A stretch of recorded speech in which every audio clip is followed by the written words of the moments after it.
Good evening, everybody. I just thought we'd wait a second for our 3rd District Supervisor, but I don't see her here yet. So let's go ahead and call the meeting to order. And we'll start off with the Pledge of Allegiance. Pledge allegiance to the flag of the United States of America and to the republic for which it stands, one nation, under God, indivisible, with liberty and justice for all. Roll call, please, Natasha. Commissioner Freeman. Here. Commissioner Dale. Here. Commissioner Perkins. Here. Commissioner Mosby. Here. Commissioner Hudson. We'll just. Okay. Is there anyone in the room that has public comment for anything that is not on the agenda? If not, we'll just have. I've got plenty of speaker slips here. But that's for agenda item. But is there anybody here that wishes to speak on a non-agenda item? No, hearing none. We'll just, first of all, I'd like to recognize Supervisor Janet Wolf. Thank you for attending, Janet. And our 3rd District Supervisor isn't here yet, so when she comes in, we'll recognize her. Thank you, and thank you for attending this informal hearing tonight on Goleta Beach. It's an important issue for all of us, and we're excited to be here. Staff. Good evening, audience, and thank you, Janet Wolf and her staff, Mario Gorman and Naomi Kovacs here. Appreciate everybody coming out tonight. We have a lot of information to share regarding Goleta Beach. I am Brian Janos. I am the Deputy Parks Director for Santa Barbara County Parks. We will be showing a PowerPoint that we're asking the park commissioners to receive and file.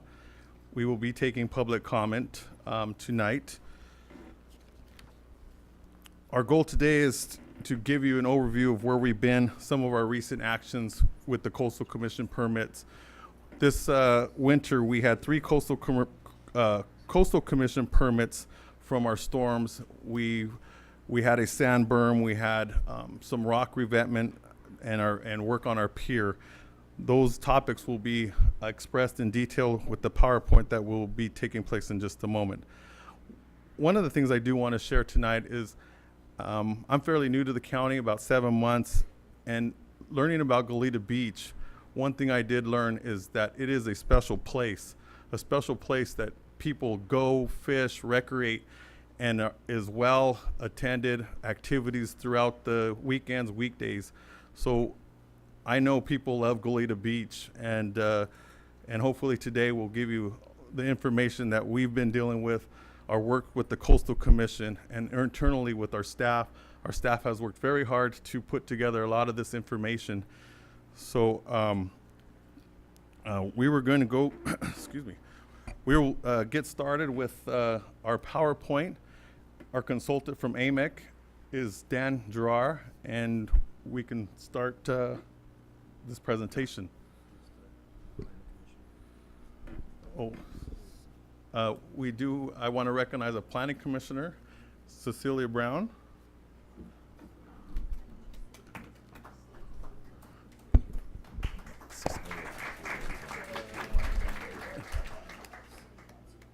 Some council members here. Mike Bennett, yes, I met Mike before.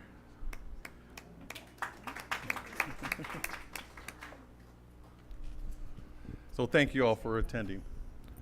Madam Chair, members of the Commission, it's a pleasure to be here before you tonight. We have a fair amount of material to cover because Goleta Beach is a complex issue, I think, as many people in this room recognize. So I want to walk through the PowerPoint and just an introduction. So for those of you who aren't familiar with Goleta Beach, it's a major coastal beach park. It is one of the busiest parks, if not the busiest parks in Santa Barbara County, with about 1.5 million visitors annually, as well as the beach, and it's currently eroded condition, but a beach that is enjoyed by many. The park provides picnic areas, restrooms, a restaurant, which incidentally provides the county with about $250,000 a year in revenue to the Parks Department budget. There's kayak and paddleboard rentals, the pier with a boat launch. It's one of the few public piers on the South Coast where folks can, in a more casual atmosphere than, say, Stearns Wharf, fish and recreate. Bird watching platforms, horseshoes, and of course, 520 free coastal access parking spaces. That's about 75% of the free coastal access parking spaces in the areas west of the city of Santa Barbara. So it's a significant contribution to people being able to get to the coast. It's also a key access point for disadvantaged communities. It's the only free shoreline park in the area with beachfront recreational facilities, and so it's a very important public facility. The county has invested a considerable amount of money in Goleta Beach Park. Recently, the county has unfortunately had to drop $2 million in emergency repair and permitting activities since 2015. But in addition, the county has invested another $5 million in the park, the largest chunk of which has gone to the new bridge, which many of you have seen under construction there. But it also includes a new bus stop. It includes a rerouted bike path. The county has renovated the restrooms at Goleta Beach Park, rebuilt group picnic areas, and also rebuilt the sewage lift station. And those group picnic areas can accommodate up to 200 people each. So there's a lot of county investment at the park. I wanted to go over a little bit of the history of Goleta Beach, just so folks are aware. I think most people here might know that Goleta Beach fronts the Goleta Slough, a large estuary, which was formerly a deep water bay. Spanish galleons used to pull into the Goleta Slough and dock up by the corner of Fairview and Hollister to fill up their water cask. And the reason this is relevant is the slough is located on this sand spit. You can see it right here. I mean, the beach park is located on this sand spit. You can see it over here in a little bit wider condition. I want to note a couple things, features that folks should be aware of. This point at the west end of the beach is still there, although albeit more eroded. You can see here it might be difficult to get around at a low sand year, but here it's wider, and the beach is wider in this photo. This feature here is called Mescaleton Island. It was graded down into the slough to help fill in the slough to create the Santa Barbara Airport. I'll come back to that later. So this natural sand spit is still there. It's at the far east end of the park now, and the park sits on top of much of it. But the reason I raised the past major events here is major events in the coastal zone play a huge factor in shaping our beaches. And tonight it's a little bit of 101 beach for your commission. But I think it's important to know average annual events, average waves, average runoff, et cetera, don't necessarily are not the dominant factors in beach width and how the beaches react. But major floods, I can only imagine how wide the beaches were after 14 feet of sediment filled in the Goleta Slough, which was a deep water bay previously. So these major events are a key factor in how our beaches operate. So here's just a few shots of Goleta Beach through time. 1945 was a time when we refer to the historic back beach, when you can see the beach is quite narrow, is eroded back almost to the former access road here. 1950, the beach was considerably wider, and I point you to the point at the west end of the beach. You can see the beach is fairly wide and sandy. 1976 was when the beach reached its widest extent, and I'll note the commission can see there's a poster here which shows the various beach widths over time, and the beach varies significantly both from season to season and from year to year and decade to decade. And then in 85, the beach was still relatively wide, despite the fact this was after the 1982-83 El Nino. Moving on. So just as a contrast, this is again Goleta Beach in 1976, and you'll note the pier was extended by the state sometime in the late 1970s, so it's a little bit longer, but you can see how far out the beach extended, possibly to right about here, or right about here. And then you can see this point here, which you can't get around except at a minus tide now. When I was in college, the beach extended all the way out here. You can see the point there. The beach extended possibly to right about here. So that was the widest beach period.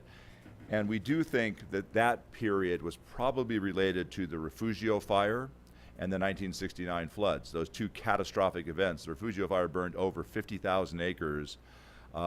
And by the time, that was in the 50s, and by the time that sediment reached Goleta Beach, there was a lot of sand in the system. Since then, much of our foothills have not burned. In spite of our current fires, we have huge areas of the foothills that haven't been burned in 50 to 70 years. So who knows what would happen with that, but those things play a big role in the system. A couple of shots from 2011. This was post-flood control nourishment activities, and I'll get into that in a second. You can see the beach here is quite wide. It was 150 to 200 feet plus wide in 2011. So what we have at Goleta Beach is that we have a long history of looking at this. There have been studies, et cetera. We have historic sand accretion and historic sand erosion, and both events can be quite dramatic. So the beach oscillates seasonally, as we said, as well as over decadal periods, often in response to El Nino events and these complex climatic events that happen. And El Ninos can be both major and minor. The El Ninos in 82, 83, and the most recent one in 2015, 2016 were the strongest really on record. They're both similar wave size, similar high tides, caused massive erosion along the California coast, particularly the most recent one, and I'll touch on that in a bit. There was a 70-year analysis of Goleta Beach performed by Dr. David Revel and Gary Griggs, a noted coastal policy expert, that identified the beach as oscillating over time, eroding back to what was identified as a back beach line. And I showed you the 1945 photograph where the beach was very eroded, and feel free to take a look at the posters here. And that's how far it eroded back at that point in time. But we'll come to the most recent El Nino. County has 14 years of data on Goleta Beach. I have to say, Goleta Beach is the most studied beach in the state of California. And the county has expended huge amounts of effort and time, and as have the citizens, so we know a lot about how it operates. So again, looking at these historic photos, you can see 1994 was a relatively wide sand year. Note the point and the pier. 2003 was another very eroded year. And then 2012, the beach reached its widest extent in recent history. You can see it's relatively wide in this shot. Here's some ground shots of Goleta Beach in 2012 with a 200-foot plus wide beach. And here's the beach currently. Not much beach there. Obviously heavily eroded, and you can see the rock revetment that is exposed along this end of the park.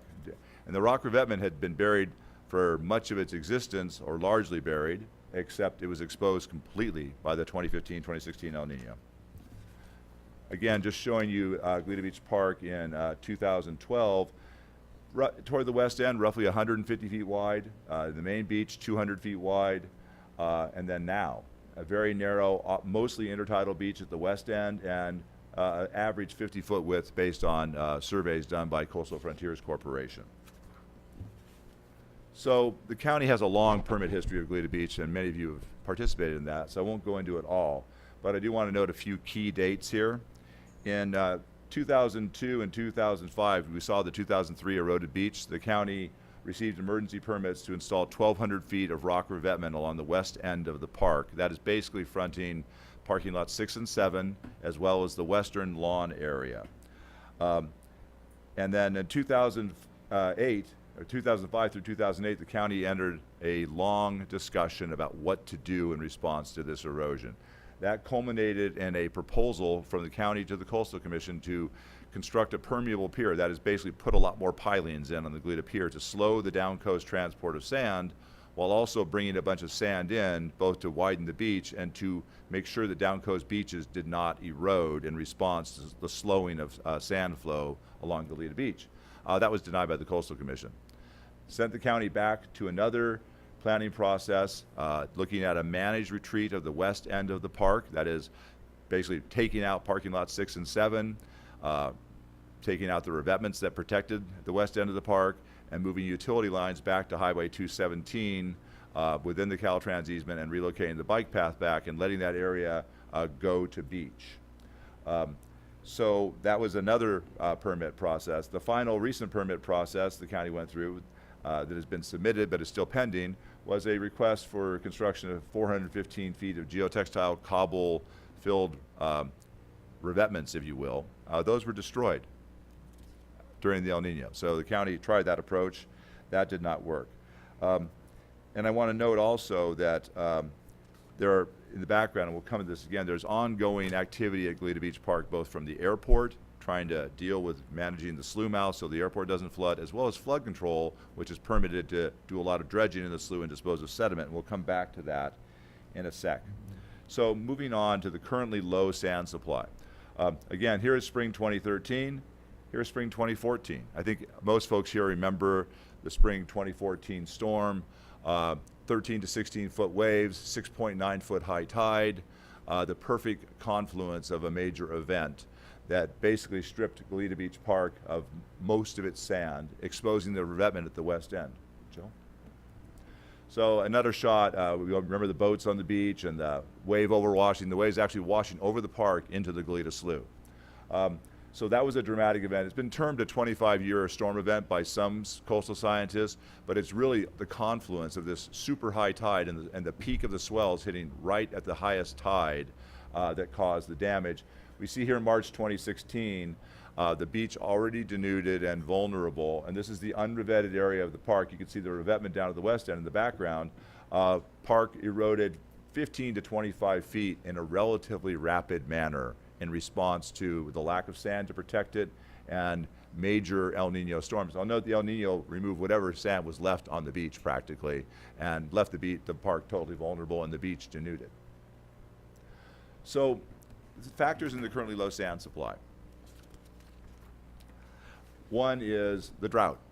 We'll touch on that, but we all are just coming out of the drought and we're aware of what it was. There was basically no runoff from the creeks, and I'll touch on that.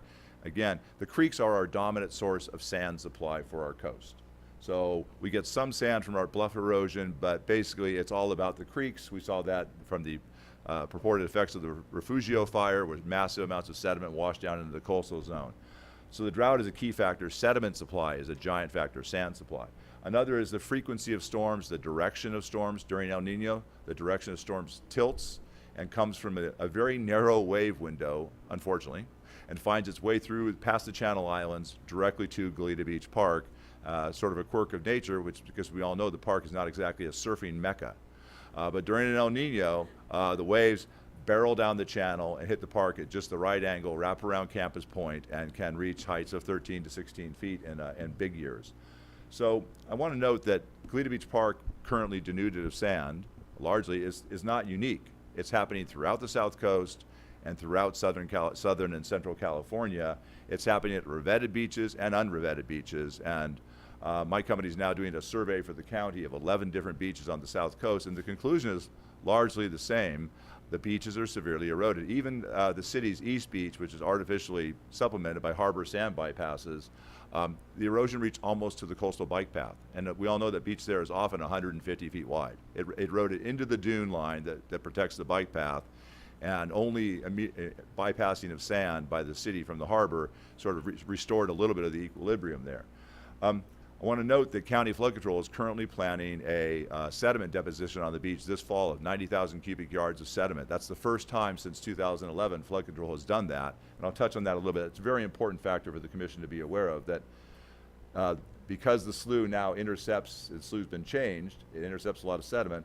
County Flood Control must dredge the slough, otherwise the airport and Goleta flood. So it's a fully permitted activity I'll touch upon again. Joe.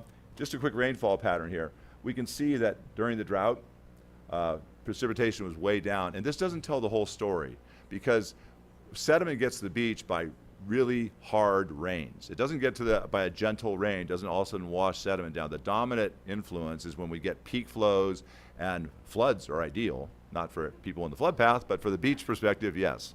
So here, and I can tell you from hiking and from watching Flood Control did no sediment deposition during this time. And from hiking the creeks basically had no runoff for a 5-year period.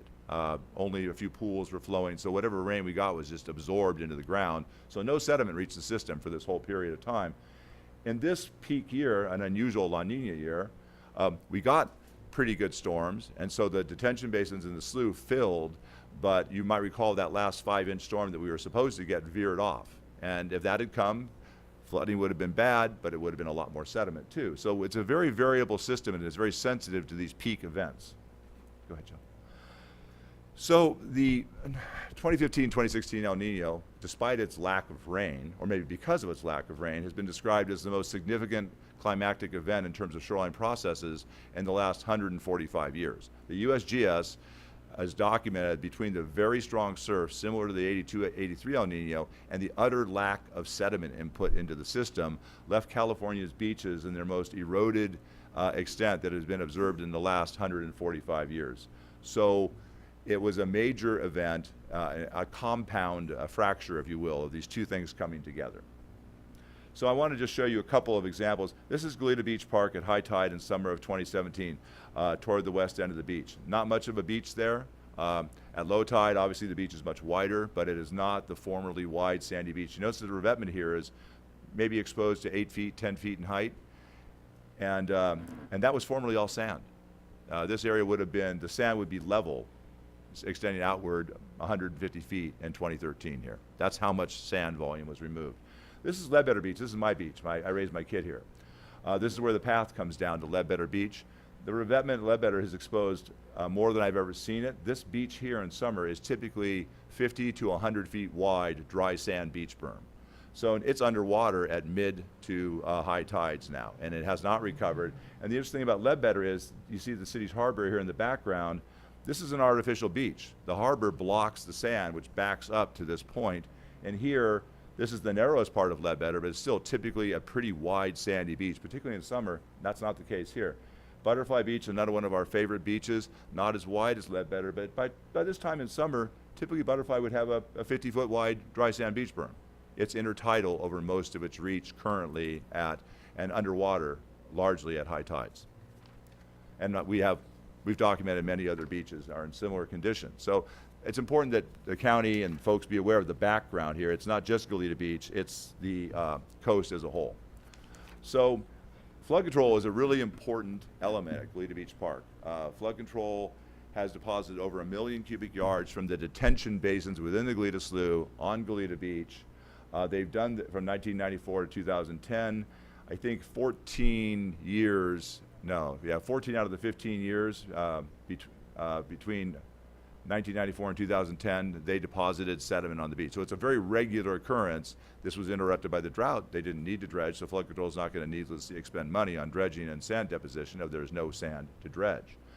So no deposition occurred. That is another key factor of why Goleta Beach is so severely eroded.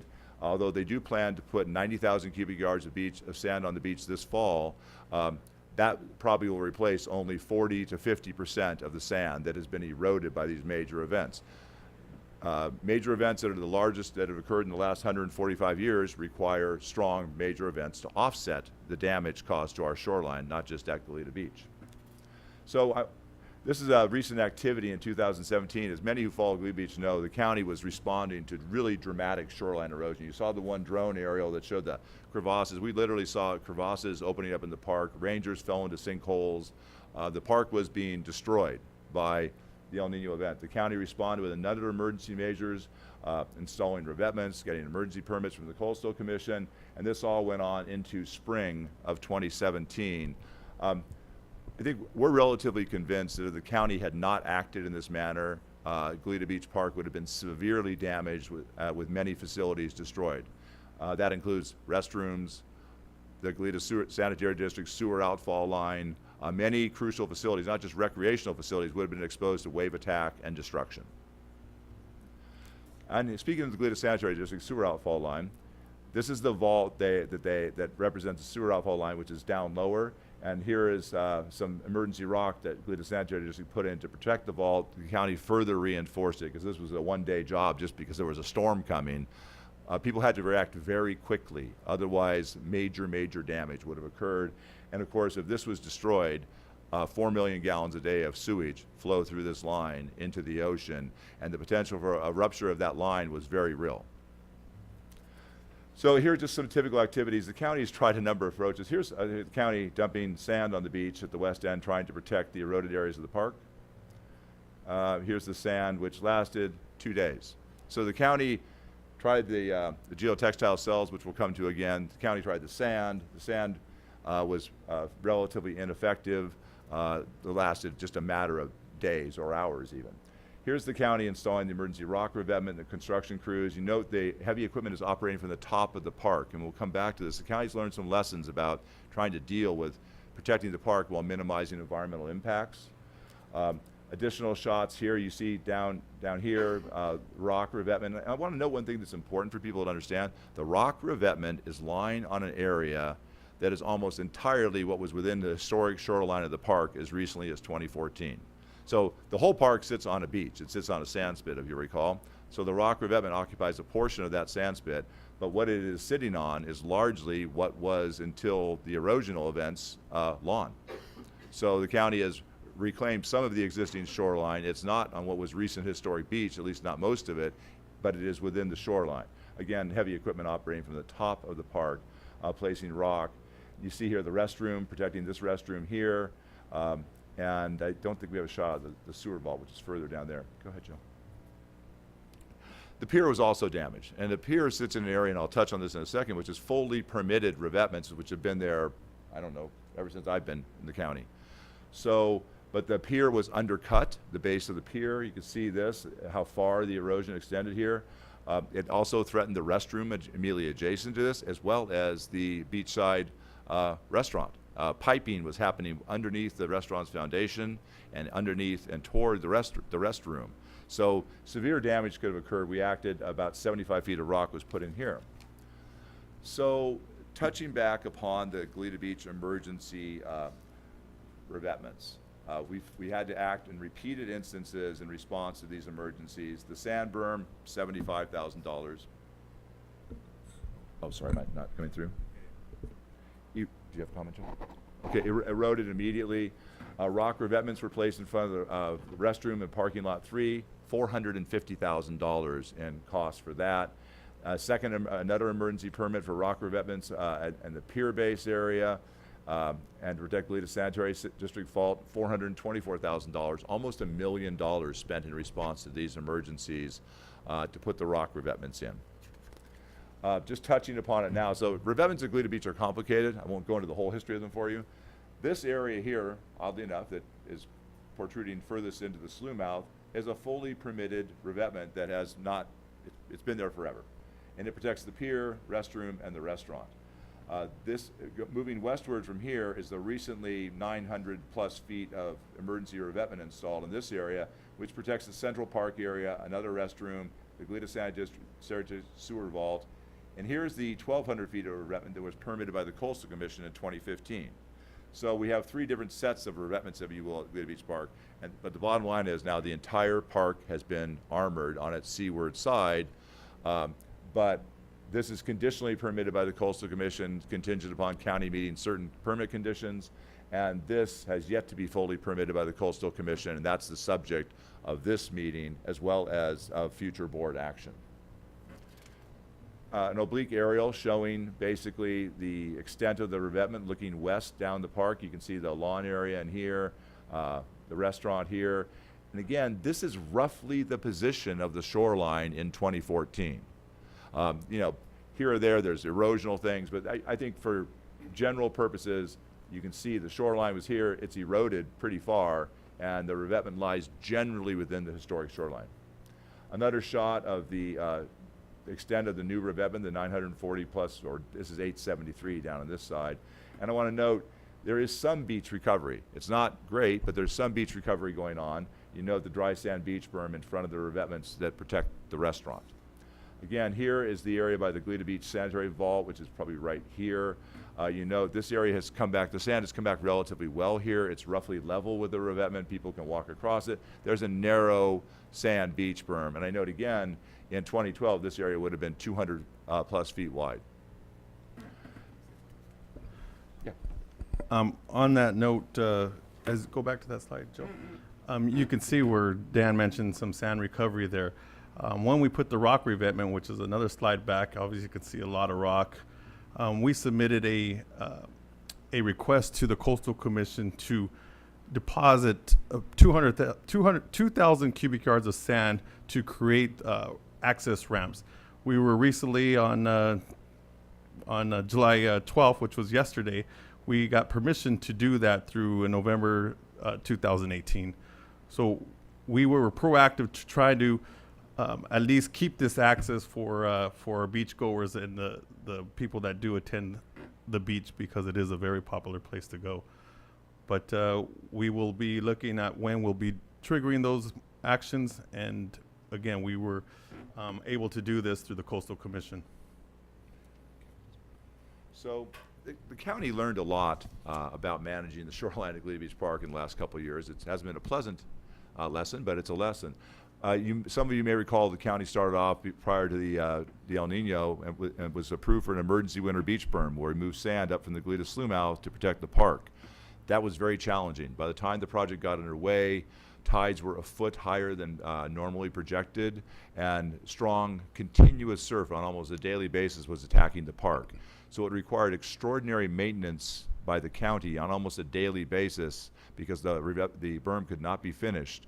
It was very challenging for heavy equipment, and given the elevated tides, to operate and create a sand berm without coming into contact with the water. And I think during that process, some impacts occurred. Heavy equipment came in contact with the water in spite of the fact that tried to avoid it at all costs. Some work was done during grunion running periods, which was unfortunate. The county, I think, learned that lesson and applied that lesson to subsequent work. You saw shots of the county's heavy equipment operating from the top of the park and staying out of the surf zone. Well, that's easier if you're not trying to put a sand berm on the beach and taking sand from the beach to create the berm. But that was learned. We have done pre-construction biological surveys for work and delayed work where necessary. Particularly the snowy plovers, they love to roost in parking lot 7, and particularly they love to roost next to the tracks of the heavy bulldozers. Maybe it's shelter or it's cozy or something, but work was delayed any number of days because the plovers would simply hunker down next to the tracks of the bulldozer, and they would be scared away then by a jogger going by, and then work could start. So it's kind of ironic. But so there's full-time construction monitoring and environmental monitoring that goes on. There was a coastal engineer on site frequently to monitor revetment placement and make sure that the revetment was constructed in as compact a manner as possible to minimize impacts on the shoreline and beach. We used geotextile fabric behind the revetment where possible, where it wasn't just an emergency situation. That prevents waves from washing through the revetment and causing erosion of the shoreline on the landward side of the revetment. We relocated beach rack out of the way. Beach rack is seaweed, driftwood, etc., which is important to wildlife and invertebrate species. We also removed trash and debris from the beach. And when we're on the beach, we operate only at low tides, which I'll tell you was just a heck of a lot easier outside the El Nino. It seemed like there weren't any low tides during the El Nino. There was only high tides. So coastal protection options. In the past, the counties, as you've heard, the counties explored a lot of different approaches. The permeable pier seemed to have promise from an engineering perspective, from a policy perspective, and perhaps from a shoreline impact perspective. The Coastal Commission ruled that it was unacceptable, so that was denied. The county explored sand berms. Even the 30,000 cubic yards plus or minus for the winter beach berm was just destroyed by the El Nino within days and had to be constantly maintained. The smaller amounts of sand the county deposited this last winter were wholly ineffective. Expensive too, very expensive. The cobble-filled geotextile cells, they're filled with a combination of compacted earth and a cobble base and cobble facing. They basically mesh wrapped around them, allegedly very durable, thought to be durable, certainly were expensive, completely destroyed by strong wave attack. So just to go into the geotextile cells, those of you who didn't see them, they were pretty amazing structures, and I was confident, I'm not an engineer, but I thought these looked pretty tough. They were 10 to 12 feet tall, filled with, again, with compacted earth and cobble, and they reached 20 feet into the park. So again, they were constructed within the historic shoreline of the park, and they appeared to be highly durable until they met the ocean. And the ocean shredded them completely within a matter of, there were many large wave day events, destroyed them and deposited their cobble nicely on the beach in places, and washed away the earth. They also washed the geotextile cells into the surf zone, down the beach. The county reacted relatively quickly, sending rangers out to clean up debris down coast as well as from the beach itself. That was an expensive experiment and another soft approach to coastal protection that you'd have to say was a complete failure, an expensive complete failure. So the county's in an atmosphere where Goleta Beach is of interest to many regulatory agencies, primary of which is the Coastal Commission, and the county is working under direction for the Coastal Commission on many of these permit conditions. We have to obtain a coastal development permit for the new revetment. They directed the county to explore what's called managed retreat, and I'll go into that in a second. So we have to prepare an amended adaptive management plan for how we're going to deal with Goleta Beach Park. That's required by the Coastal Commission.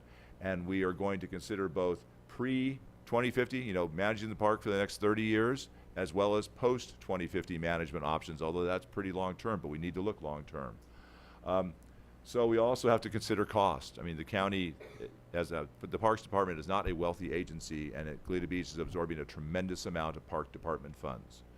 The county also must work with a dizzying array of other agencies. The Army Corps of Engineers, the National Marine Fisheries Service, Regional Water Quality Control Board, California State Lands Commission, California Department of Fish and Wildlife. All of these agencies require permits, have regulatory oversight that adds, while many benefits come out of this from environmental protections and mitigation measures, the costs and delays are substantial. As a former regulator, I never thought I'd say that. So there are concerns, there are valid concerns with the effects of revetment on the coast and on shoreline processes. One concern is active erosion. People think that you put a revetment on the beach and it can cause redistribution of sand, maybe wave refraction, other problems, end cutting around the revetment that can cause sand supply to decrease and cause active erosion of the beach. I have to say our coastal engineer, Noble Consultants, who works also for the Beacon group, who manages the shoreline of Ventura and Santa Barbara counties, feels that the debate is ongoing. There's one side of the experts feel that active erosion is just simply not an issue, and others feel it is an issue. Many community members remain concerned that active erosion is an issue. We think the jury's out on that, but people believe what they believe.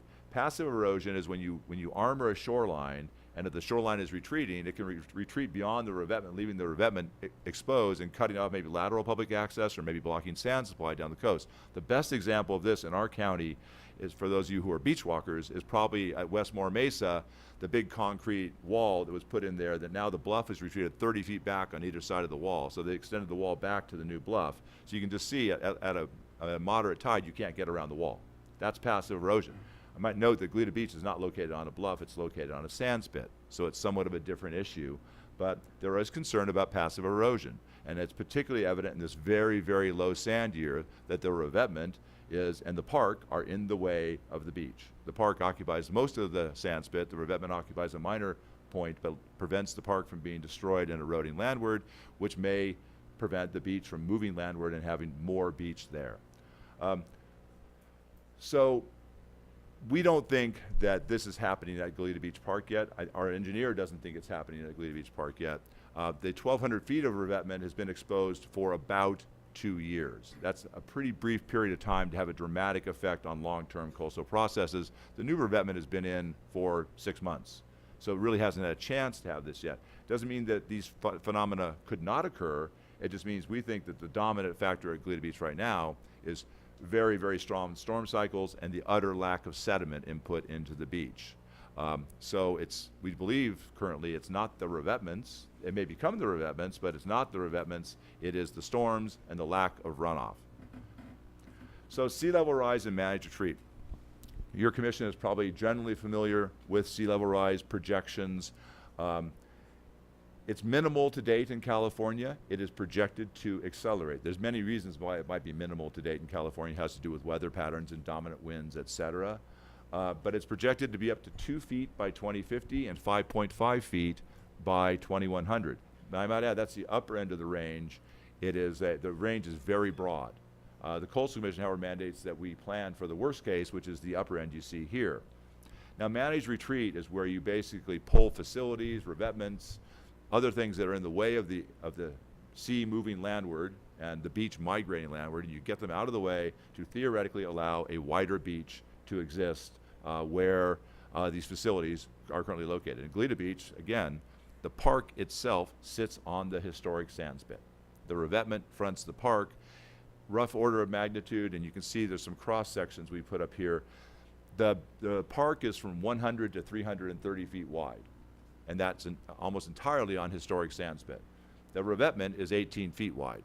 So what the revetment does, however, is prevent the beach from eroding the park and then maybe naturally widening the beach as the park is destroyed and eroded landward. Managed retreat would have the county pull facilities out to get out of the way and to basically allow the beach to migrate landward. We'll talk about that in a second. The Coastal Commission requires the county to look at managed retreat, but the problem for the county is options are limited. It's not like we have a giant bluff top area we can just move back. we have Highway 217 behind us. Highway 217 probably is not going anywhere anytime soon. I don't think Caltrans will take it out, and I don't think the university would allow that to happen. Then the Goleta Slough fronts the other side of the park. So the county doesn't have a lot of room to maneuver for managed retreat. There's a relatively narrow band of parkland that is under threat. So we're looking at a number of options, and nothing is set yet. But one option is to retain the existing new 948-foot long revetment to protect the park and to basically update the adaptive management plan to start investigating a phased retreat approach for various park facilities. The other option is just to take the 873-foot revetment out that protects the central part of the lawn we talked about and retain the revetment by the pier, because the pier is a permitted important coastal access use. Obviously, that has major implications we'll touch upon. And then we've also considered several alternatives that were just ineffective. We touched upon some of those earlier. So permit options through 2050 that we think are reasonable to look at is phase one would include monitoring of the beach and establishment of triggers. As we've talked about, the beach varies widely in width, wide to narrow. For example, from 2004 to 2014, the beach averaged 125 feet in width. And most of the revetment was buried almost that entire period of time. So we need to look at a longer term cycle. It can't just be a reaction of, a 2-year period, gee, we got to react right away. So the triggers need to account for the variation in coastal processes and a longer time period. And we suggest maybe a 10-year period is a good window given the wide variation, but we need to work more on that. So we want to establish some triggers when we can really see this is the revetment that's causing the problem and not just these giant storms and lack of sediment input, so you can isolate the revetment from the background noise, if you will. So potential managed retreat initially for phase one would include removal of most or all of parking lot 7 and moving the revetment landward to protect the bike path and Highway 217.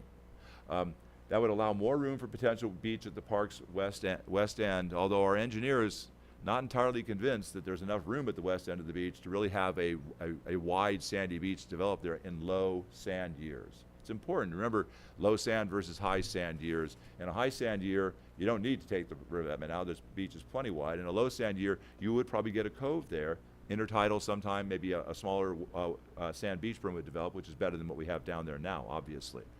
We would lose 57 coastal access parking spaces. To put that in perspective, in my 30-year career, I've acquired 50 coastal access parking spaces, and I have maybe hit harder on that front than many. So I just thought I'd add that personal note. We relocate the revetment landward. We have to protect Highway 217. We know that during major El Nino and low sand years, we believe Highway 217 could have been severely damaged if it was not protected. So this is a substantial cost of the county budget. We're working on costing right now. It's not an inexpensive project, and a substantial cost to utilities and ratepayers if we move things back. Phase two, we would take out parking lot 6. And these are in 10-year increments. We're monitoring, we're seeing how things are doing. We're trying to provide beach and balance with protection of park facilities. So additional retreat, added room for a wider beach, potentially. Low sand years, maybe a cove. High sand years, a much wider beach. Loss of 55 more coastal access parking spaces. And to give you an idea, Arroyo Burro Beach has 150 coastal access parking spaces. So in these two phases, we would take out what is basically 75% of the parking spaces at Arroyo Burro Beach Park.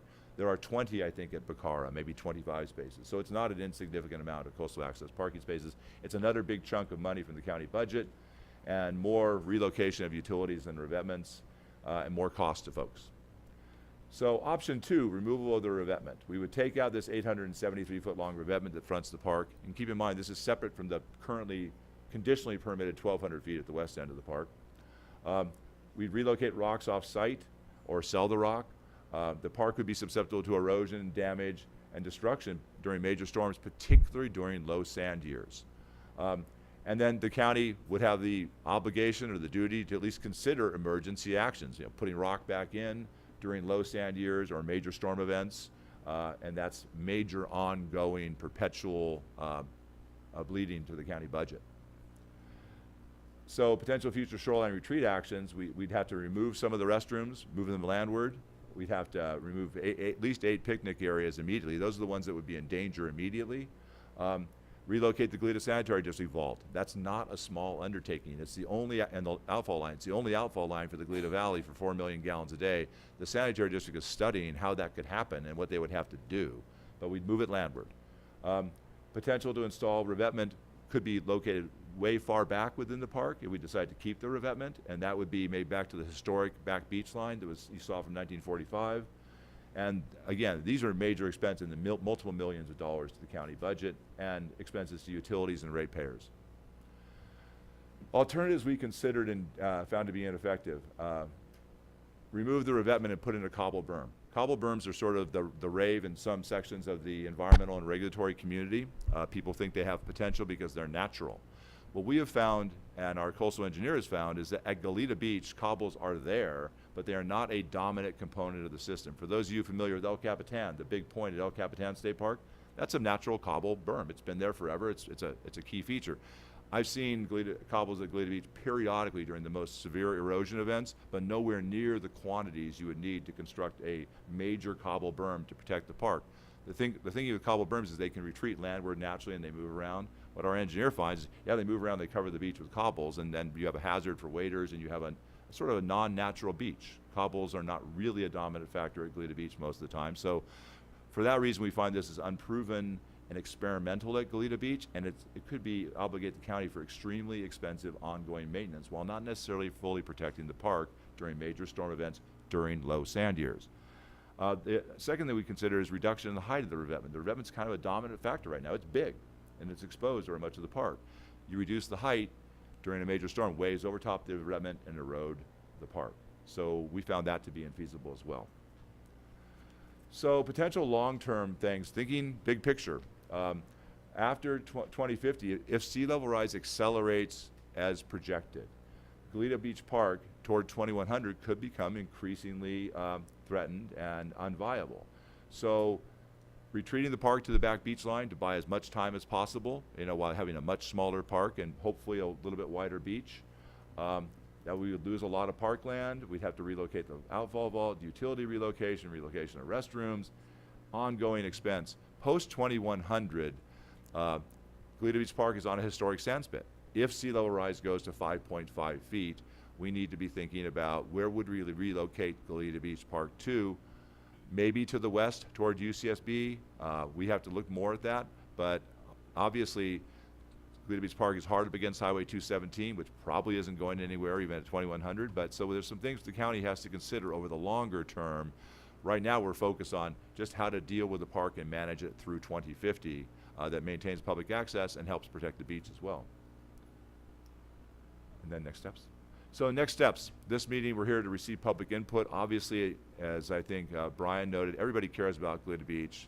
Many like the park, many like the beach, most like both. On August 22nd, the board is going to hold a public hearing to try and determine what options to send to the Coastal Commission, what we should include in this new adaptive management plan we're going to submit. We are mandated by the Coastal Commission to submit our application by September 30th. That they've been pretty firm on that. That's even with some extensions, so we need to move relatively quickly. We are anticipating Coastal Commission hearings on the matter in spring of 2018. Thank you, Dan. I just wanted to make a correction. I wasn't going to speak, I didn't sign a speaker slip, but I'm with Goleta Sanitary, and your presentation, thank you for everything, it was very quick. You were speaking.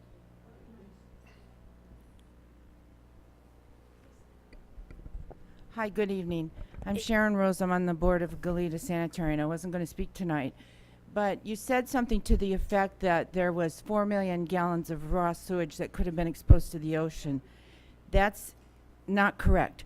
We're not discharging raw sewage to the ocean. We're discharging highly treated water that meets all regulatory standards.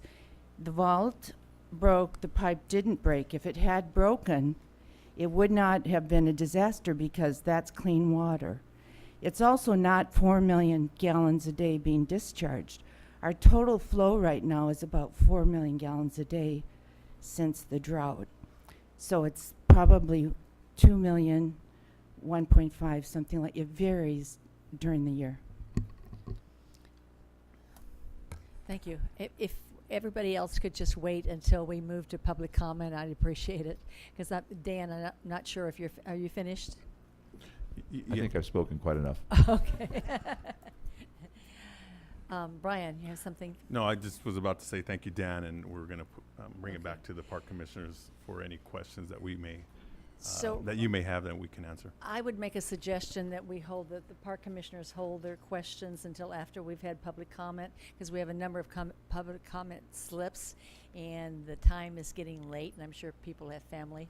So why don't we just start with public comment, and please take into account that we have a number of speaker slips, so if we could just all try to curtail and be to the point of what we have to say, I'd appreciate it. Thank you. Start with Michael Rathray. Okay.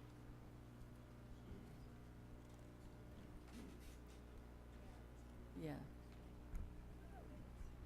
How about 2 minutes each? Sure, thank Can you do that, Michael? Oh, yeah, All right, absolutely. thanks. Well, there's a lot to absorb first. I want to thank Dan for that wonderful presentation. It was very exhaustive and it was knowledgeable, I'm sure, for a lot of people here. And I want to thank the Parks Department for all the work they've done in the most recent time. I know that they really have been considerate of the beachgoers and the park goers in trying to find that balance. And as Dan said, it's a complicated situation. And then thank you, commissioners, for listening and having this informative meeting for all of us here in the public. Michael Rattray, Friends of Goleta Beach Park. Although I've only been with them for about 10 years, I think we've been going on for about 15 years, going back into the early 2000s. We don't represent anybody but ourselves and those park goers, and we've have a long history with the park and beach goers at this facility. And number one comes out all the time, as Dan already said, people want the park and the beach. As we all know, it's the first time in the history of this Goleta Beach Park where we have now revetment, rock hard revetment across the whole landward side for protection for the landward side of the park and the parking lots. So the money's been invested. I've gone to supervisors' hearings before. I know there are a number of supervisors that have already stated that they don't want to spend any more money than they have to. And I can appreciate some of the things that Dan said, that we have to find a path of least resistance. Certainly you've offered two options today. For a lot of us here in the room, that's new for us to absorb. So we'll hold for further comments on those. Hopefully there'll be opportunities to do that before that August meeting with the supervisors. But that's really all I wanted to say today, and thank you again for putting this forum together. George. Thanks, Michael. Captain David Bacon. Okay. And Chris Goldcroft, you're on deck. Oops. Hi, I'm Captain David Bacon. I have the bait and tackle shop out on Goleta Pier, with thanks to Supervisor Wolf.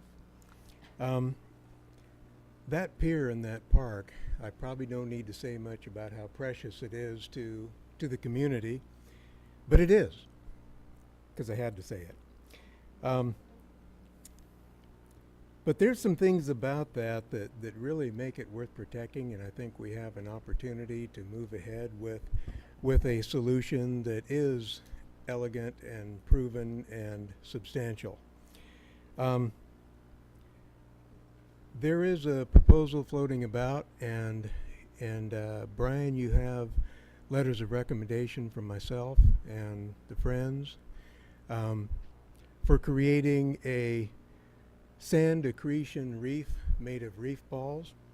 And the general concept there is a reef ball. Picture a wiffle ball cut in half with the holes, and these holes are at different angles, and a submerged just offshore, probably only visible at extremely low tide, would absorb the force of the waves, compounding the force of the waves, and allowing some over the top so the beach still gets its lapping waves. But the sand can move through these holes. but without the power of the wave to retrench, to pull them back, sand goes onto the beach, but not so much off of the beach. And therefore, you build up your beach. And there are other very strong advantages to that solution ecologically and recreationally also. There's one thing I'm doing to try and help this along here and elsewhere. I'm putting together an advisory board for the organization that is proposing this Fish Reef project. And what I'm trying to do for this project, and really for many projects elsewhere and into the future, starting to put together an advisory board who can take all perspectives, everything from environmental groups like surf riders, perhaps channel keepers and others, and recreational fishers, dive community, commercial fishers, all the different perspectives that can sit around a table and look at an agenda item and really come up with the right way to do things. One thing I want to mention about that may not be talked much about that pier and the beach is that is an incredibly special place for subsistence fishers. Here you've got a place where people don't have to pay to park. They don't have to buy a fishing license to go out on the pier. And so what we get, and I see them all the time from my bait and tackle shop out on the pier, we get a large influx of people. They're out there grocery shopping. This is tonight's dinner. And if they don't do well, dinner may be a bowl of rice or less. And so what we have is maybe not really understood, but I see it daily, how important it is to subsistence fishers. And I think that very underrepresented group needs to have some consideration here as well. Thank you, Captain Bacon. Thank you you. very much. Chris? And then Ken Polly? Hello, Commissioners. I'm Chris Goldblatt, the Executive Director of the Fish Reef Project. Thank you, David, for that very eloquent introduction for the concept. Indeed, we are proposing an accretion reef, which would be several rows of reef balls. Here's a scale model of reef balls. There's 700,000 of these in 70 countries around the world over the past 35 years with over 100 peer-reviewed studies. They're an incredibly effective means of stimulating and recruiting all manner of marine life, from kelp to fish, especially breeding fish, lobster. Sorry? Could you speak up? It's an incredibly efficient mechanism for recruiting marine life and promoting the fisheries, especially local sustainable fisheries.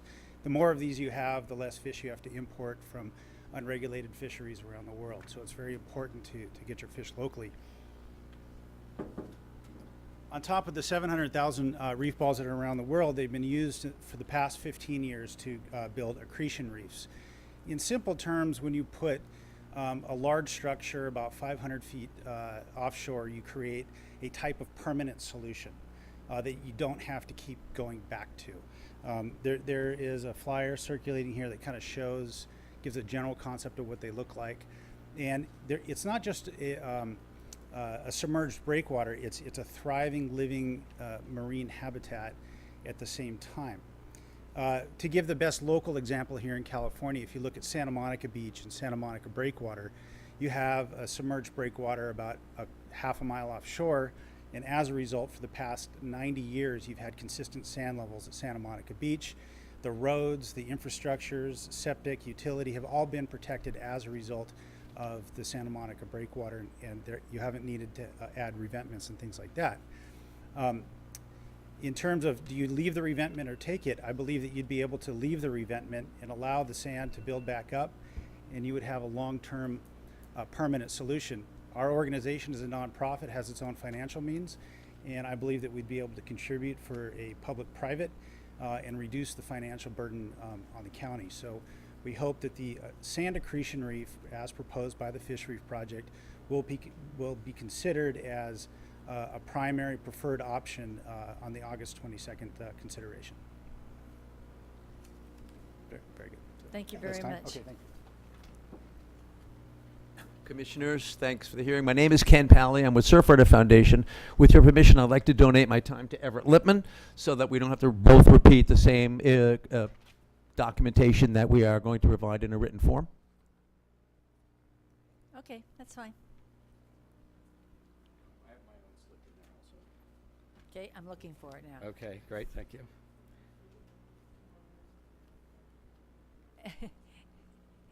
Go ahead. Okay, thank you. Good evening. My name's Everett Lippman. I'm the vice chair of the local chapter of Surfrider Foundation, and Goleta Beach has been the focus of my work with the chapter for more than 13 years. So a bit more than 2 years ago, when Goleta Beach went to the Board of Supervisors, there was about 2,000 feet of accessible beach. And by accessible, I mean you can actually walk from the park down to the beach, or even if you were mobility impaired, you could probably get down there somehow. And at the time, there was 150 feet of exposed revetment, which we were told was a temporary thing and then it would quickly be covered up. Today, the situation is reversed. We have about 2,000 feet of permitted and emergency revetment that is entirely exposed. Very dangerous situation for access. There are places where there's a scarp that's at least 15 feet high, and at the bottom of that scarp is the original revetment that we were told that would remain buried. At the far east end of the park, there is still 150 feet of sand, accessible beach sand there. It's dry at low tide, which is not the case at for the rest of the park. And so you can still call the restaurant the beachside with a straight face, although it's getting to be a close call. So I want to talk a bit about what Mr. Janos said in his presentation. I want to remind everybody here what we were told by Mr. Janos and his company a couple years ago. So in 2015, we paid Mr. Janos' company several $100,000 of our tax money to provide us with predictions and a plan for what we should do at Goleta Beach Park. And what we were told is that their computer models showed that until the year 2050, the revetment would remain buried except for brief periods following heavy storm events. And we know how that turned out. So what I want to point out is that if we had hired an engineer for several $100,000 to build us a new county admin building, and the building fell over in an earthquake, and then the engineer said, oh, well, it was an unexpected earthquake, would we then go back to that same engineer and say, well, can you please fix the problem and build us a new building? And no problem, by the way, about the original $300,000. I don't think we would say that. And yet this is the way coastal engineering tends to work, is that the coastal engineers will make a prediction about something that you really can't predict except by looking at what's happened all over the world. And then they'll come back and they'll ask for more money to fix the mistakes that they made.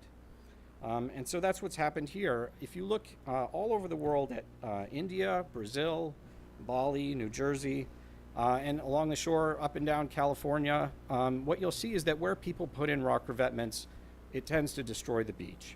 And it's the same way. The beach gets underwater, the slope becomes very steep, the waves break on the revetment, cause more erosion and so forth. And so it's surprising to me that the options we're considering now are to keep revetments, because what that means is that our beach is going to be gone permanently. And so let me just tell you, some people think that this is going to be a low-cost option to stick with a revetment, but actually history all over the world shows it's not a low-cost option. What happens when people build revetments and the beaches get submerged is that the people who want to use the beach get very angry. And so what happens is you start doing nourishment, and nourishment is kind of a euphemism. What it means is you take sand and you dump it on the beach. It's rarely the kind of sand that you want to have on the beach because the size is wrong for the wave conditions and so forth. And it typically costs in the United States $1 million a mile to do beach nourishment, and you have to keep redoing it year by year, and this is an ongoing process. And so leaving a revetment there is not a low-cost option. So I want to just address a couple more things that Mr. Janos said. One thing is he said that we can blame the low sand supply on the drought, but what this tells me is that Mr. Janos has not studied the sand flow in the Santa Barbara littoral cell. So it turns out there are no significant sources of sediment for 10 miles up coast of Goleta Beach. And the sand moves at about a mile per year, which you can see by reading the literature on the littoral cell. And so it would take at least 10 years for us to see an effect if there were a low rainfall year, and we have not been in drought for 10 years. And so you cannot blame low sand supply on the drought. It may be the case that there's low sand supply now, but the notion that that can be attributed to the drought is simply incorrect. Another thing that you can do is you don't have to take the literature. You don't have to go reading these technical papers. You can just look at pictures. You look at the amount of sand that is accreted at the east end of the park, and you see that there is sand coming to Goleta Beach, okay? It's just that when waves break on a steep revetment and you get a huge reflected wave, it's not a condition that's conducive for that sand to build up. And that's why we're in the middle of the summer with no beach there. Finally, I just want to address what was said about cobble berms. Repeatedly, cobble berms have been dismissed by Mr. Janos's company, and this time he told us that it was based on the recommendation of the engineer. Well, let's look at what the engineer told us about the geotextile structure. This engineer said the tensar geogrid material is especially durable and rugged. That is, it is not expected to tear or deteriorate under the conditions at the park site. So that's what we were told by the same engineer who was telling us that cobble berms don't work. Well, we know what happened to the geotextile structure. And what I can tell you is, if you look east of Goleta Beach, there's a natural cobble berm that you can see easily during the winter when there's no sand on it. It's backed by several hundred feet of stable sandy beach, and there's stable vegetation at the base of the cliff. So we have good empirical evidence that tells us that in this region, cobble berms could work as an alternative. And if you look at what's happened when they've tried to protect state parks in Oregon, where they have 20-foot waves with cobble berms, you'll see that they work there too. And so this dismissive attitude and this constant presenting us with very expensive falsehoods is not the way forward, in our opinion. We'd like to see cobble tried because it's a way we might be able to preserve the park, and we don't think revetments are the answer. Thanks for your Everett. time. Thank you. Next up is it Dina Player? Excuse me, Oh, Chair Perkins. I'm sorry. I just want to mention that we have changed engineering firms. We had Moffitt and Nichols prior, and we recently hired the last month Noble's engineers. So I just wanted to clarify that, and we continue to do a lot of studying and analysis on some of the alternatives, and cobble We berms we is one understand of that, them. right. Thank you. Okay. Dina? No? Okay, Mike Thompson?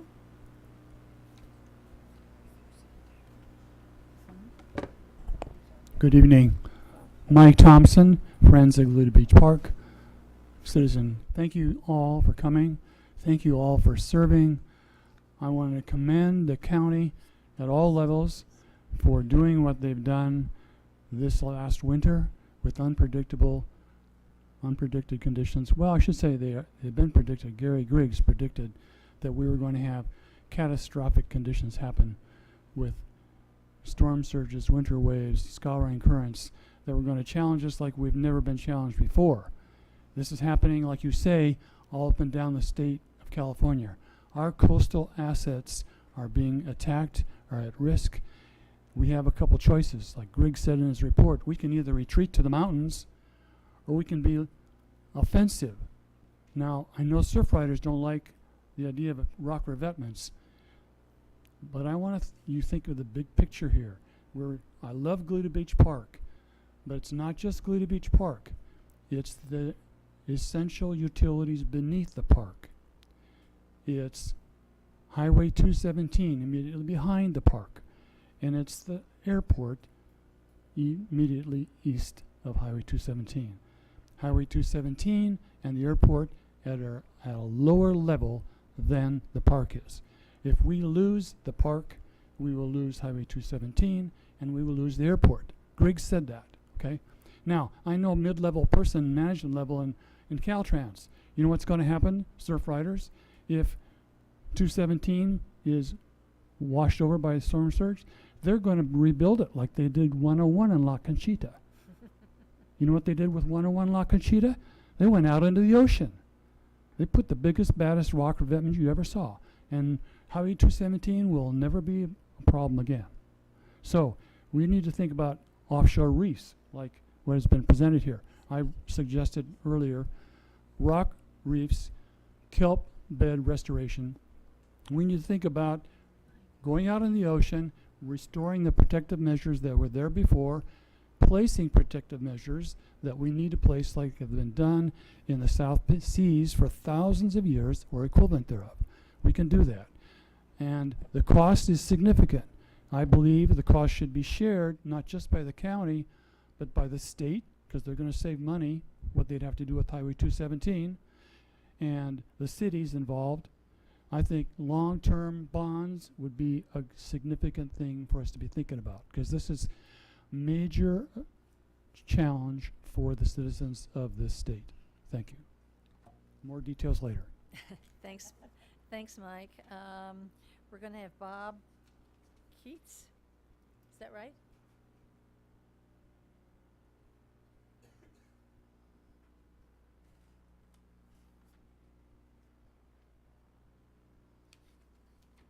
I keep forgetting to do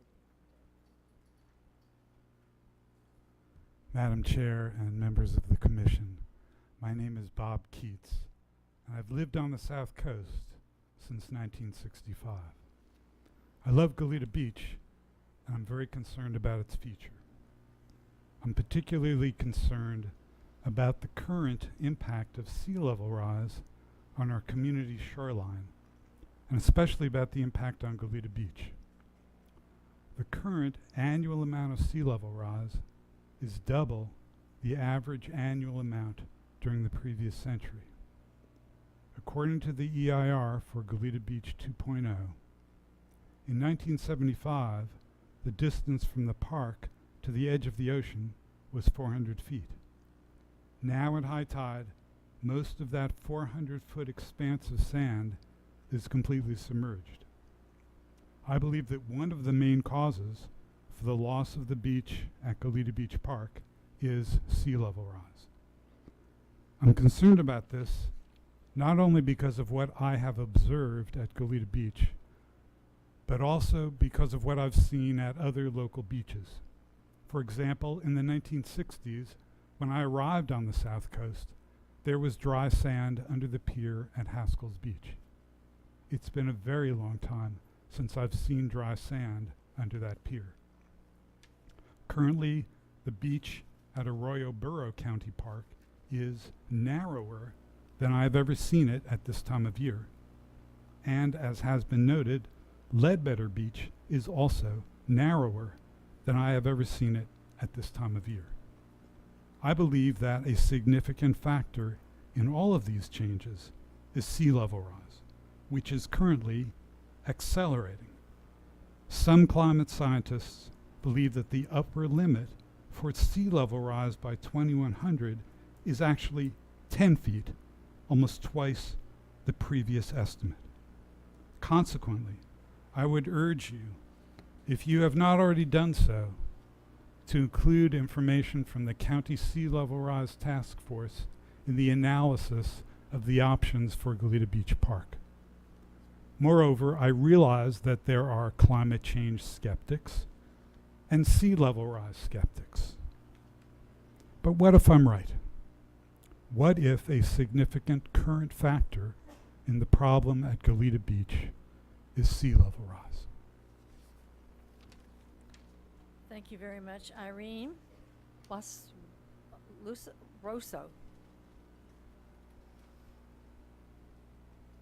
Up on deck is Brian Troutwine.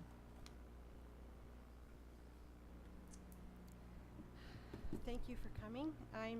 Could you pull the I'm a back 40-year resident of Goleta, and I've been swimming at Goleta Beach for 40 years, so I know the beach well. I just have one comment to make, and that is I agree that we need a breakwater or a jetty or a berm. The what is it? The revetment is not working. It's dangerous, especially for children. They play on it and fall down. And the idea of the reinforced pier, to me, is a really good idea. I don't know why the Coastal Commission doesn't like it. And the cost should be shared with all parties concerned, the state, the city, the businesses, and UCSB. Thank you. Thanks, Irene. Brian? On deck is Paul Azezo.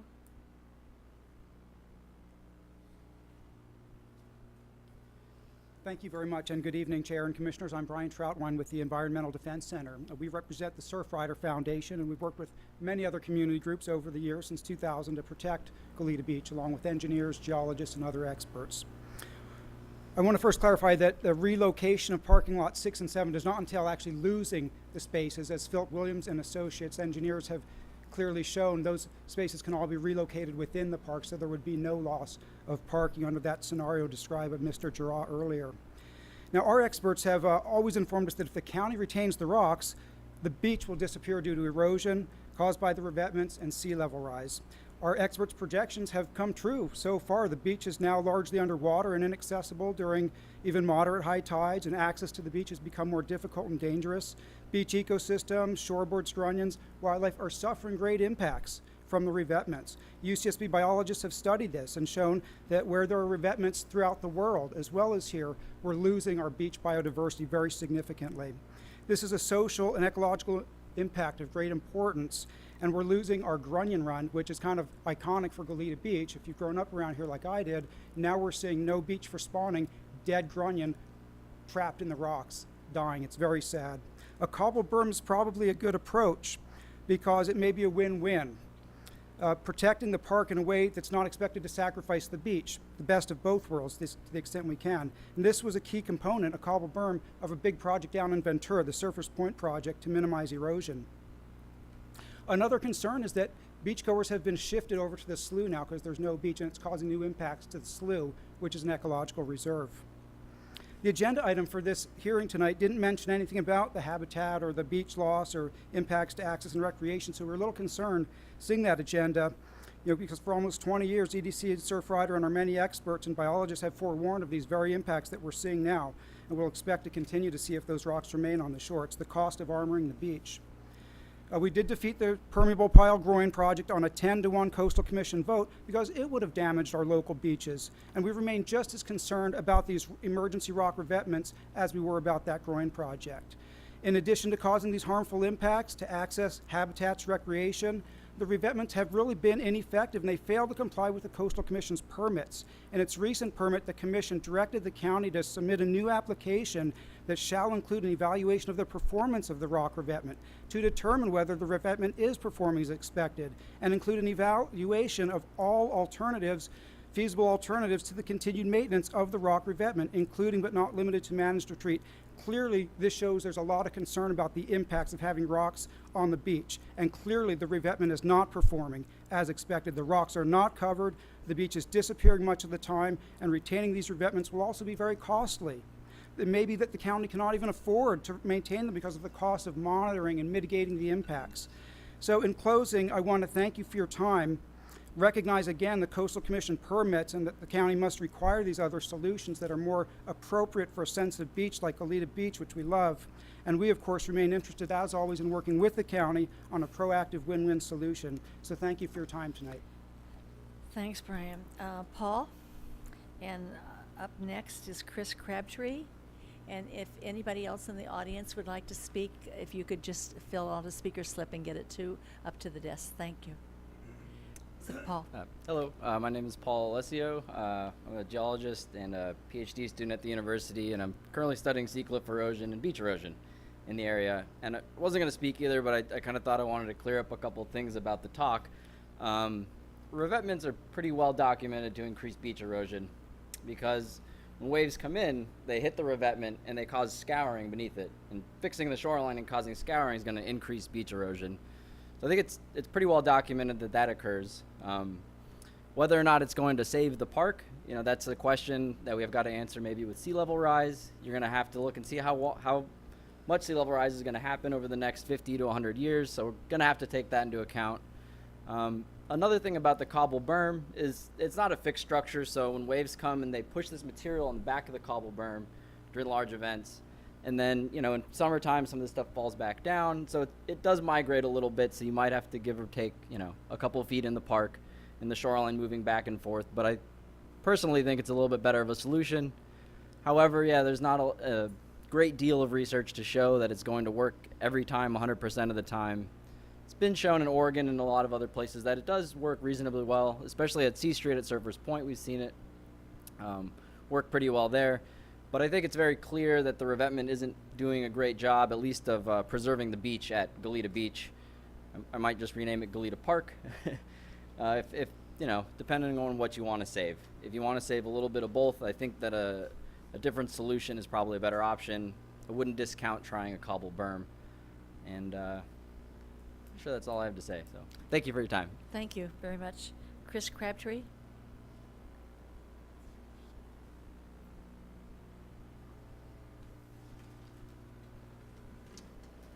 Good evening. I'm Chris Crabtree. I've been following the Goleta Beach 2.0 project Could you speak up? Thank you. since its inception, and my focus has been to ensure that the project decisions take into consideration sound coastal processes. I recommend that you retain the revetment that you placed this last February for the following reasons. There's only 5, don't worry. The rocks are effective ways to protect the park from high surf, both functionally and economically. Chris, speak a little louder, please. Thank you. All right. Adding this piece of the puzzle came about in a rather roundabout way, but you finally got it right.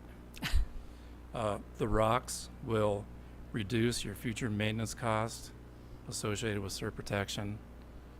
Number 3, the presence of the rock revetment eliminates the need for any other form of surf protection for the park, such as sand berms or nourishment projects. Although granted, economic opportunities to add sand to the beach are certainly worthy of consideration. Number 4, the rocks will have minimal effects on the environment, particularly they will have virtually no effect on the sand supply on the beach. And number 5, simple measures exist to provide adequate access across the rocks, such as sand or dirt trails, similar to what you just installed. So in conclusion, it would be unfortunate to remove these rocks, both fiscally and for protection of your assets. I encourage you to work with the board and the Coastal Commission to keep that in place for as long as economically feasible. Thank you. Thanks, Chris. Is there anybody else in the audience that wishes to speak that has not turned in a speaker slip? No, and I want to recognize Supervisor from the 3rd District's Joan Hartman. I think I saw you come in. There you are. Thanks, Joan. All right, we're going to close it to public comment and bring it back to the commission. Commissioners, do you have anything that you would like to discuss? Judith? I'm a little unclear exactly what a cobble berm is. I know what revetment is, but how is it different? How do they Quite a differ? bit. Madam Chair, Commissioner Dale, a cobble berm generally consists of cobbles of a mix of sizes, as much as say 10, 20, 30 pounds, so round surf stones. You can see them at places like down in Ventura or El Capitan.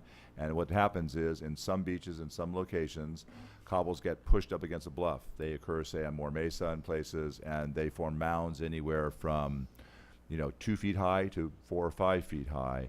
And the thought is they provide some protection to the toe of the bluff or to an area. So the thought was originally you could bring in cobbles and pile them up in front of the park, take out the rock, and then you would be sort of having a semi-cobble revetment. The attraction for them is that they are at least somewhat natural to the environment, although we don't believe that's the case at Goleta Beach. And they can move. They allow the shoreline to erode landward. They get pushed landward. The downside of cobbles is that I think noble engineers and many other coastal scientists feel that they are an unproven technology, particularly at this location. And the Coastal Commission before has expressed strong concern that they are not a natural feature, a dominant natural feature. They do get exposed here, so the cobble berm would protect the park. Some of the downsides, as we mentioned, the scarp that is formed. The park right now, there's a scarp that's roughly, if you take the revetment out, there's a scarp that's 10 feet tall, a vertical scarp. It's exposed in some areas above the revetment. A cobble berm would have to be piled to near the top or up that, and you'd still have some scarp exposed, and it may or may not protect the park. It's a risk. It's a unproven technology that's been shown effective, partially effective at least in some places, as the geologist mentioned. People are concerned. Our coastal scientist thinks it would be a risk for the county to pursue that course. Expensive and a risk that may not protect the park in a major storm event. So it's just basically a big pile of round rock that's smaller than rock revetment. Okay, gotcha. Yeah. Thank you. James? Could you touch again on the historical application of the riprap, when it was put in, and how the sand was in front of it? Was it always scoured, or did beach form? In terms of the historical, the most recent revetment at the west end of the park, the 1,200 feet. Jill, can we go to the figure? That was put in most recently in 2003 and 2005. Subsequent to its installation, both natural sand accretion and flood control deposition activities formed a wide sandy beach there, and the revetment was entirely or largely buried for about 10 years. The west end was exposed in the 2014 megastorm, if you will, and then the entire revetment was exposed in the 2015-2016 El Nino. In terms of scouring, we don't believe that there's been time for severe scouring yet. Scouring in the studies that has been undertaken, again, the scientists, unlike I think some of the testimony, there is clear debate among the scientists whether scouring occurs active erosion. There's no question that passive erosion can occur if the shoreline moves landward. So we have not observed scouring to date. We've been monitoring Coastal Frontiers, another coastal engineering firm, expensive coastal engineering firm, has been monitoring the beach, has not identified the revetments as having a significant scouring effect to date. Doesn't mean it couldn't happen in the future, but right now, two scientific firms, Coastal Frontiers and Noble Engineering, are not concerned that scouring has been a major feature to date. Does not mean that it could not transpire down the road. So beach sands did form. Oh, yeah, they formed. It was the beach. How long did it take for formation? Well, you understand there's two processes in Goleta Beach. There's natural sand accretion that occurs after big storms, and then flood control dumps a boatload of sand on the beach from the slough. So the sand was there and placed in front of the revetment and accreted in front of the revetment for about a 10-year period of time. And then now we have a 2.5-year window of time where it's been severely eroded. So you've got data that shows that beaches do form. Oh yeah, we have clear data. We've been it's painful, but the county spends considerable amounts of money. There's sonar surveys, offshore sonar surveys. There's landward surveys. We have clear data that shows the average beach width from 2004 to 2014, when it was destroyed by that storm, was 125 feet in front of the revetment. My next question about biodiversity, is that something that you guys analyzed? Is that something we're in front of us? We've been looking at it. That was a good point. We didn't mean to omit that from the presentation. There is concern. It's a legitimate concern. If there is no sand in front of the revetment, there is no intertidal habitat for birds to forage. There is no grunion spawning area. The key policy question is, did the sand go away because of the storms and the lack of sediment input? And it's not me who said it's lack of sediment, but it's the USGS and its Scripps Institute of Oceanography that cited the lack of sediment input into the system. I'm not a scientist. I'm just a wanky planner. So I think there's clear evidence that right now we've lost intertidal beach habitat. We've lost lateral coastal access a fair amount of the time, except at low tides. But the question is it the revetment or the climactic effects? I think the consensus right now is it's the climactic effects. And if we don't get sand back on the beach and back in the system, the revetment will begin to have a more and more severe effect. And I think it's important as well when you're looking at biodiversity that you're looking at points in time, and whether it's a narrow snapshot or a very broad snapshot. Also, you do a surrounding radii of the area. If you're looking at a 10-foot, 100-foot, quarter-mile, 5-mile, 10-mile, and the whole environment has a large modification in it already. So I think it's important that you look at the analysis that it's what has happened for the last 100 years or so as well. Yes, sir. And just to note for your commission, Storer Environmental Services, John Storer is a widely respected local biologist, has been monitoring this project and providing written reports to the county. And we are aware of, the biological consequences of having no beach. And they are, for this 2,000-foot section of beach, they're substantial. There's not beach there a lot of the time. Again, it's looking at it in a long-term perspective. Is this the new dominant trend, or is this a short-term radical erosional period? Right now it appears it's a short-term radical erosional period based on the best science that we have. It doesn't appear to be a consistent long-term trend. That could change with sea level rise. Also, Commissioner Mosby, through the chair, you talked about that first revetment that went in 2002, 2005. Most recently, in 2015, the Coastal Commission actually permitted that revetment, which then triggered an adaptive management plan that we're now currently working with. So I just kind of wanted to give you that window of, from 2002, 2005 to 2015, when that revetment is finally permitted, how long that took, and what we're faced with today with the adaptive management plan. Commissioner Freeman. Oh, yes, I have a couple of questions. One is, Is the Coastal Commission asking for the 2050 and the 2100 projections? Madam Chair, Commissioner Freeman, the Coastal Commission actually imposes and directs people. They have a whole paper on sea level rise. So they mandate that we look at sea level rise at a certain level through those years, and that's a reasonable long-term planning horizon. They aren't mandating any particular action by the county right now, only the staff has made it very clear they want better monitoring, analysis, and preparation for managed retreat.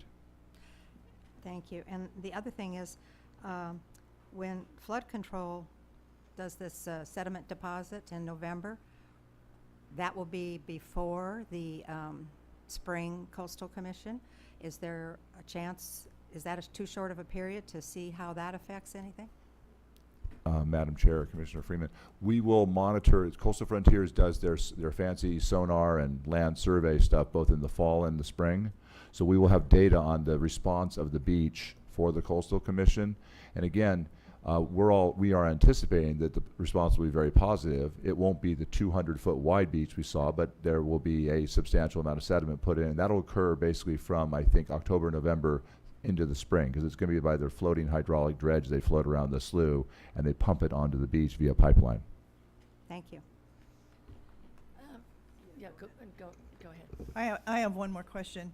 A couple of the speakers mentioned structures under the water offshore that would, dissipate the force of the waves, but yet let the sand flow. Are we looking at those options, and are they viable?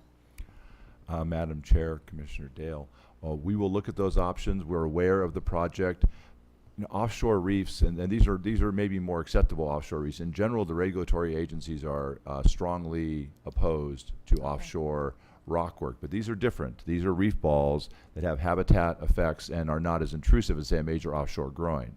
So we will look at that, and we will also look at the county sea level rise task force recommendations and provide those for the consideration as we move forward as well. But I think the committee's been working on these reef balls for a long time, and they hold some promise, because the thought is that kelp takes a hold of these as well and perhaps helps dissipate wave energy. So is that an additional option?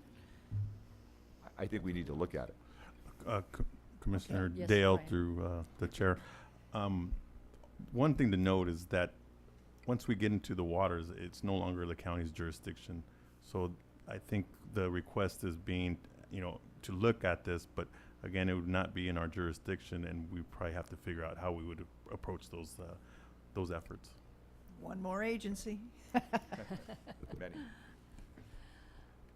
Dan, I've been on the Parks Commission for 26 years, and during that 26 years, we've heard Goleta Beach 2.0 managed retreat, at least 5 times, major hearings, and it's always been, the Coastal Commission's always been pushing for managed retreat. So are we looking at an alternative to that? Maybe having at some type of different direction with some kind of revetment, or is the direction totally managed retreat? Madam Chair, I think the Commission has mandated we look at and plan for managed retreat.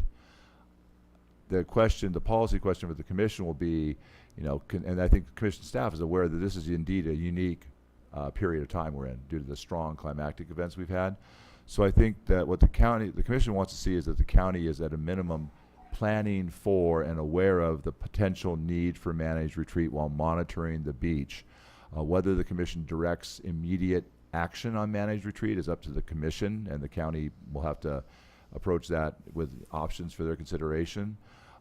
In terms of other options for Goleta Beach Park, we've tried a number of the soft approaches. There are people who support beach nourishment as a way. That's expensive, and it is ephemeral, 5 to 10 year periods possibly. So we're aware of all these options. I have a paper from Noble Engineers that we will be forwarding to the board with the staff report that will look at a number of options and the effectiveness of these various options. Again, the thought initially with Goleta Beach 2.0 was you pull the parking lots out and you have this wide sandy beach there. Noble Consultants is thinking maybe not so much so. Maybe the ocean will advance to 217 and you'll be dealing with the same problem back there, but you'd have more beach. It would be a wider beach than now. So yes, we're looking at options. Yes, we'll look at the county CLRI's paper. We want to give the board as much flexibility as possible. But I think a primary board direction, I understand from George, is the county's got to figure out a way to balance these things and stop spending endless amounts of money on Goleta Beach Park. And so, as one speaker said, the revetments offer some surety. They do effectively protect the park. The question is, are they damaging the beach? And the answer we believe, and our scientists believe right now, is not yet. So that's the sort of question we're dealing with. So the definition of what's damaging the beach mean, if we don't have any beach, if we don't have any Highway 217, if we don't have the airport, is that damaging the beach? Right. It's gone. So we have to draw a line somewhere, so we might as well draw a line, and I've always felt this way, draw the line now where we can save something. That's your commission's prerogative for that. I'm just here to advise you. Right. Commissioners? I have one last question. Yes. The term managed retreat seems like an oxymoron to me. I mean, how do you manage retreat? I mean, you're either protecting the beach or you're not. Is that correct? Yes. I mean, what is managed retreat? Well, managed retreat is pulling things out of the way. The theory is, and there is application of this theory, that if we let's say we pulled out 6 and 7, and then we armored, or we didn't armor, back by 217, that would allow the beach to return to some degree of wider width in that area. So it's managed because we're doing it intentionally. That's the idea. It's not just letting the park erode or not protecting the park. We're consciously withdrawing from the ocean in favor of natural coastal processes as opposed to protecting human improvements. That's what managed retreat is all about. Okay, thank you. Commissioners, any more comments or questions? George, you don't need any direction from us. I think you've heard enough. I think we did. Thank you, Chair.